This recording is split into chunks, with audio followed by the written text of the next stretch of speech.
না খাইলে আমগুলো গায়ে খান। আসলে রত্না আপা মূল কথা কি জানেন?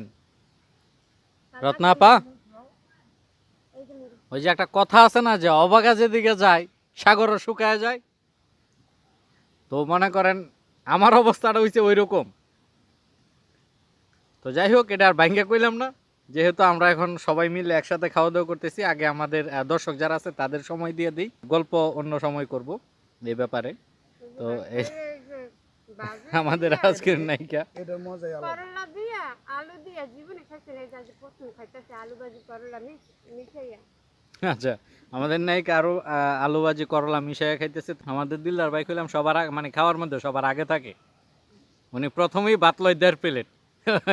ও তো ওনার কিছু কথাবার্তা শুনে নেই। আমি খাইতে খাইতে শুকাইয়া গেছি, বেশি খাইতে কই শুকাই গেছি। আমি বেশি খাই না, হ্যাঁ মাত্র 4-5 প্লেট। আমাদের দিলদার ভাই বেশি খায় না, মাত্র 4-5 প্লেট খায়। বাবা বাবা তো আমরা আপনাদের বেশি সময়টা নষ্ট করতে চাচ্ছি না, অল্পতেই ভিডিওটা শেষ করে ফেলবো।